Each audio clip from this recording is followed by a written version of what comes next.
Palabra y vida. Con el padre Manuel Horta, desde Sevilla.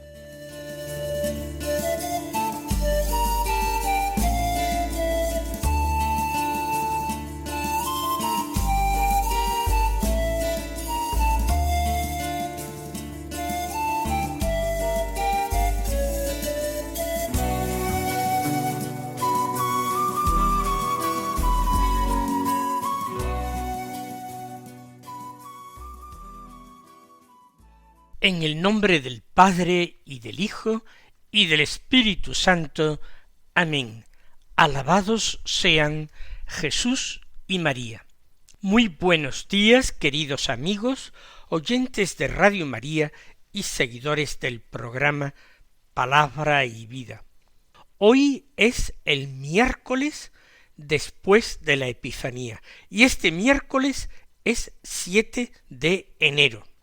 Nos encontramos en ese espacio de tiempo que va desde la Epifanía hasta el siguiente domingo, que es el domingo del bautismo del Señor. En este año 2026 van a ser 4 días, puesto que la fiesta o la solemnidad de la Epifanía cayó en martes. Vivimos todavía un tiempo litúrgico de Navidad un poco extraño, porque para la mayoría de las personas las fiestas navideñas terminan con la Epifanía del Señor y se olvidan de la importantísima solemnidad, de la importantísima fiesta dominical del bautismo de Jesús. El 7 de enero además nos trae la memoria de San Raimundo de Peñafort, un santo medieval que nació el año 1175 cerca de Barcelona. Fue primero canónigo de la Catedral de Barcelona y después se hizo dominico, miembro de la recién fundada Orden de Predicadores. Fue un experto en derecho canónico y el Papa Gregorio IX le encargó la edición de las Decretales, una recopilación de derecho canónico. Fue elegido superior general de su orden, de la orden de los dominicos, y escribió acerca de muchos temas, de derecho, de moral, de espiritualidad. También se dedicó al estudio de la lengua árabe y de la religión árabe, pues estaba decidido con gran ánimo a emprender la conversión de los musulmanes. Murió centenario en Barcelona, el año 1275. Vamos a escuchar la palabra de Dios que se proclama el día de hoy. Terminábamos esa lectura del capítulo 1 del Evangelio de San Juan, y hoy tenemos un texto del capítulo 4 de San Mateo. Concretamente, los versículos 12 al 17 y 23 a 25, que dicen así: En aquel tiempo, al enterarse Jesús de que habían arrestado a Juan, se retiró a Galilea. Dejando Nazaret, se estableció en Cafarnaúm, junto al mar, en el territorio de Zabulón y Neftalí, para que se cumpliera lo dicho por medio del profeta Isaías: tierra de Zabulón y tierra de Neftalí, camino del mar, al otro lado del Jordán, Galilea de los gentiles. El pueblo que habitaba en tinieblas vio una luz grande. A los que habitaban en tierra y sombras de muerte, una luz les brilló. Desde entonces comenzó Jesús a predicar diciendo: convertíos, porque está cerca el reino de los cielos. Jesús recorría toda Galilea, enseñando en sus sinagogas, proclamando el Evangelio del reino y curando toda enfermedad y toda dolencia en el pueblo. Su fama se extendió por toda Siria y le traían todos los enfermos aquejados de toda clase de enfermedades y dolores, endemoniados, lunáticos y paralíticos, y él los curó. Y los seguían multitudes venidas de Galilea, Decápolis, Jerusalén, Judea y Transjordania. Hemos escuchado en el Evangelio de San Mateo la narración de el comienzo de la vida pública de Jesús, el comienzo de su ministerio, de su predicación. Así como la predicación de Juan Bautista fue el desencadenante de que Jesús abandonara Galilea y se dirigiera a Judea para encontrarse con Juan junto al Jordán, recibir el bautismo. Así, poco más tarde, ya ha terminado la misión de Juan, es apresado por Herodes, y entonces Jesús entiende que es el momento de comenzar su predicación. Ha dejado de oírse la voz, ahora va a resonar la palabra. Se retiró a Galilea, ha permanecido algún tiempo allá en Judea, como seguidor aparente de Juan Bautista. Después, sabemos, se ha retirado al desierto. Allí ha pasado 40 días, como Juan hacía, orando y ayunando, preparándose para su misión. Pero el destino de Jesús no era quedarse allí en el desierto. Ha sido empujado al desierto para derrotar al diablo. Y una vez que lo ha hecho, ahora vuelve a Galilea, se retira a Galilea. Pero no vuelve a lo de antes, no vuelve a su casita de Nazaret junto a la Virgen María. Dejando Nazaret, se estableció en Cafarnaúm, porque Cafarnaúm era una ciudad más importante, situada junto al lago, y con muchísima más población, con más importancia política. Nazaret era una aldea casi desconocida. En Cafarnaúm sabemos que se alojaría en casa de Simón y Andrés. Ojo que Simón y su hermano Andrés no eran naturales de Cafarnaúm, sino de Betsaida, otra población cercana al lago. Pero nosotros los encontramos a ellos en el Evangelio viviendo en Cafarnaúm. Cafarnaúm junto al mar, dice Mateo, y da indicaciones para aquellos que conocen bien la geografía de Palestina, en general para los judíos conversos al cristianismo, que es para quienes Mateo compone su Evangelio. En el territorio de Zabulón y Neftalí. Efectivamente, según el libro de Josué y después de los jueces, en aquel lugar se habían establecido aquellas tribus, las tribus de Zabulón y Neftalí.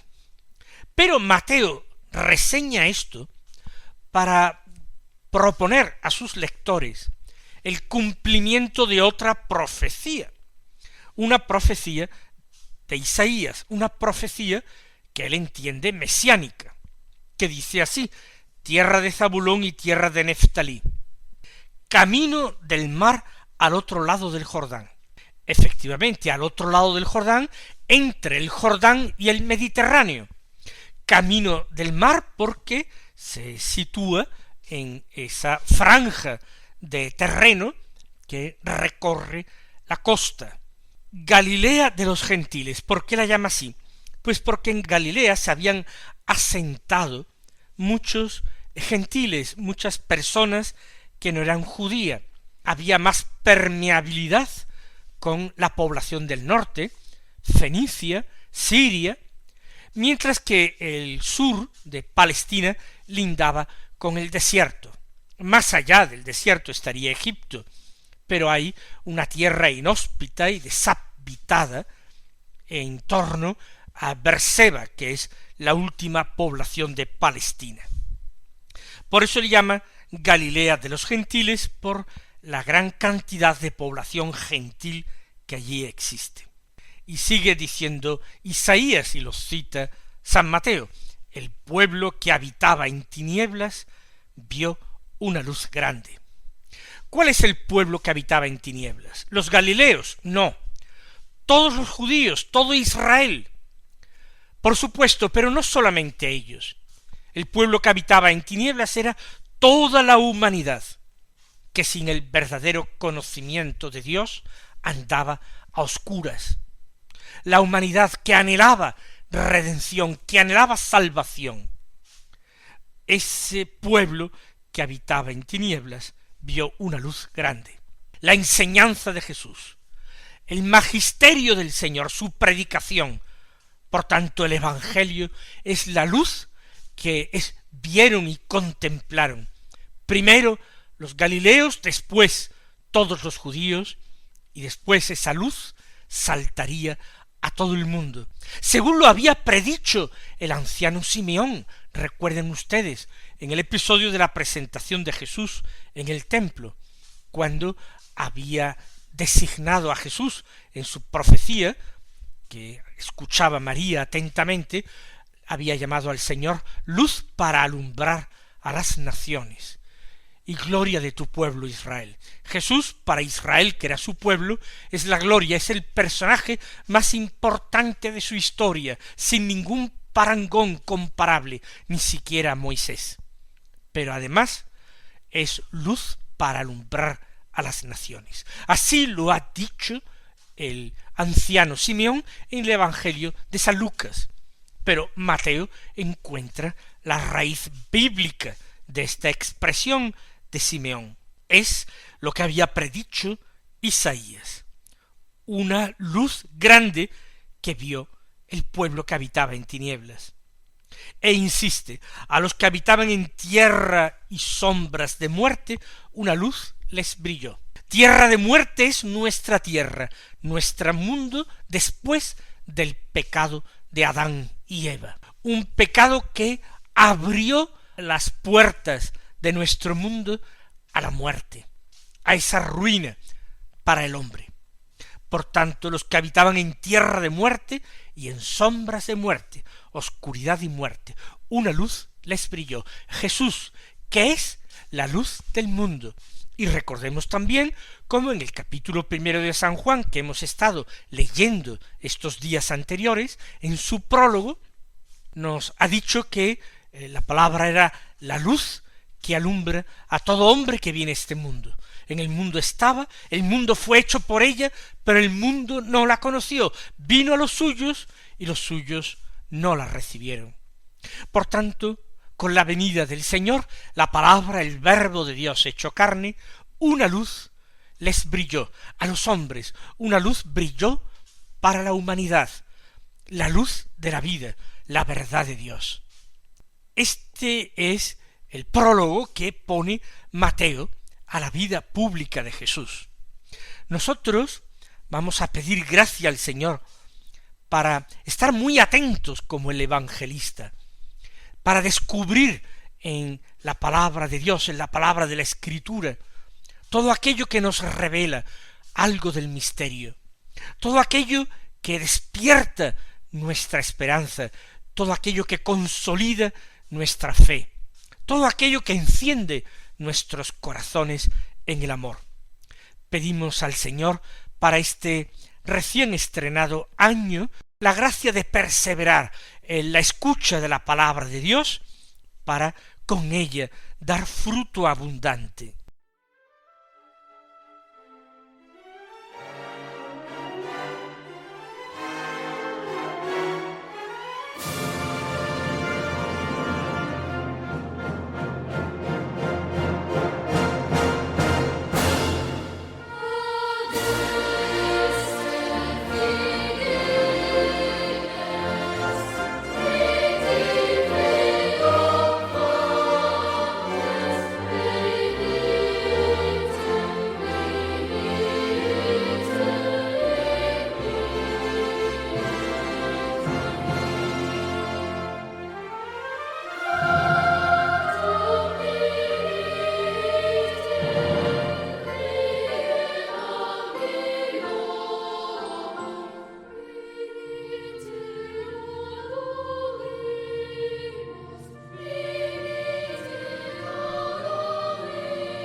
Después de presentar Mateo la ocasión con la que el Señor comenzó su predicación y el lugar donde lo hizo, inmediatamente nos empieza a informar del contenido de esta predicación, de esta primera predicación de Jesús. Una predicación que, vamos a ver, es muy parecida en este primer momento a la predicación de Juan Bautista.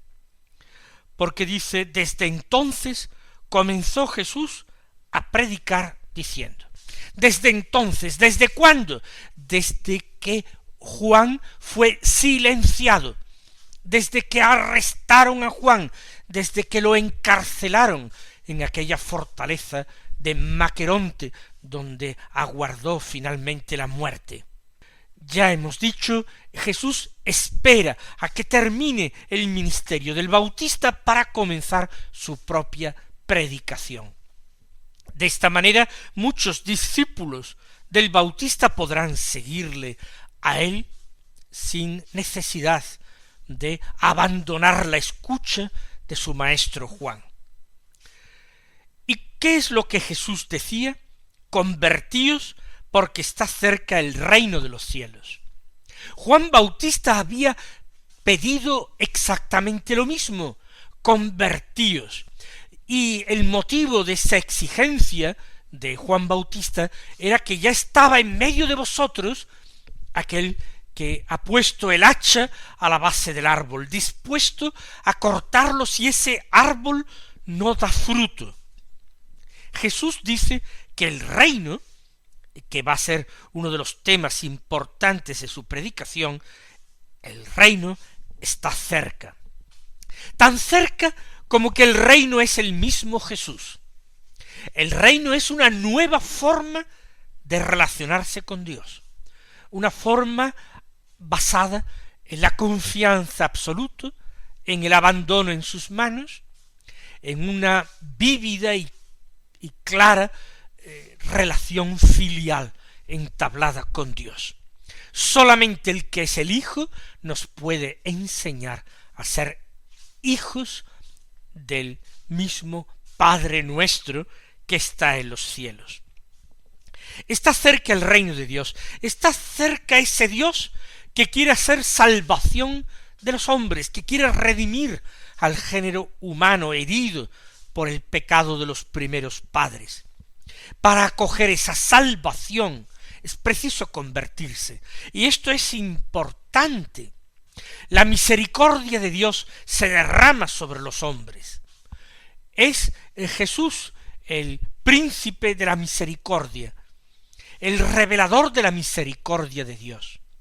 Pero no es posible acoger la misericordia de Dios, no es posible aceptar su salvación si uno no se convierte. La salvación no se ofrece a quien decide perseverar en la antigua vida, decide perseverar en el pecado, en el desprecio de los mandamientos de la ley de Dios. La salvación se otorga a quien, sabiéndose débil y pecador, sin embargo, acoge la gracia que se le concede para corregir su propia vida, para enmendarse de sus pecados, para combatir con decisión sus vicios y malas costumbres. Está cerca el reino, está cerca la salvación de Dios, sí, pero el hombre solo puede acogerla convirtiéndose. Lo demás es fantasía, lo demás es tener una equivocada concepción de lo que es la misericordia de Dios. Y Jesús, dice San Mateo, recorría toda Galilea enseñando en sus sinagogas. De momento el campo de acción de la predicación de Jesús es aquella provincia norteña que es Galilea, el territorio que gobierna ese hijo de Herodes el Grande, también llamado Herodes, aquel hombre vicioso que está viviendo con su cuñada, con la mujer de su hermano Filipo, y que es un títere en manos de los romanos. Su poder es una sombra comparada con el poder de su Padre. En Galilea Jesús predica. Por eso esa Galilea de los gentiles, como es llamada, es el lugar donde a los que habitaban en tierra y sombras de muerte una luz les brilló. Pero Jesús no se asienta solamente en un pueblo, en un lugar, para predicar allí. Nos ha dicho al principio Mateo que fue a vivir a Cafarnaún, pero no es Cafarnaún el único pueblo al que anuncia el Evangelio del Reino, ni muchísimo menos. Desde Cafarnaún se desplaza por pueblos y aldeas de toda Galilea. Recorre toda Galilea Jesús, enseñando en las sinagogas.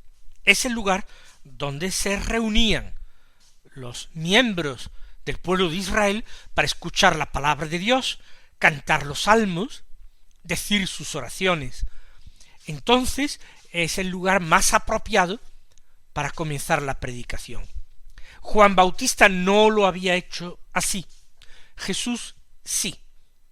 Él aprovecha los sábados precisamente para esto: tomar la palabra, comentar el texto que se esté leyendo, darle una interpretación nueva, iluminarlo con una luz nueva.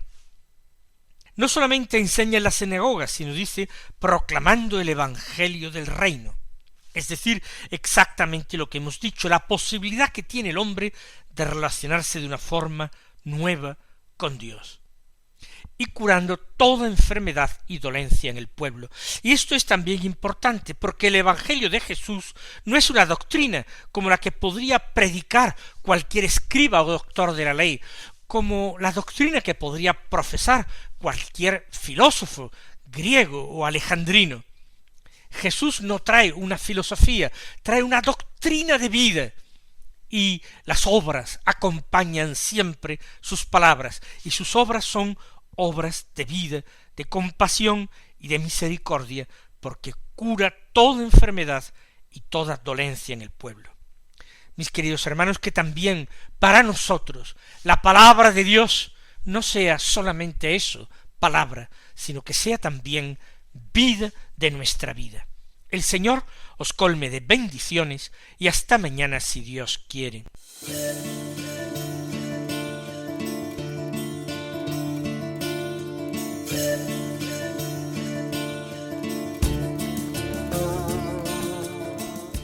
Han escuchado en Radio María Palabra y Vida, un programa que dirige el Padre Manuel Horta.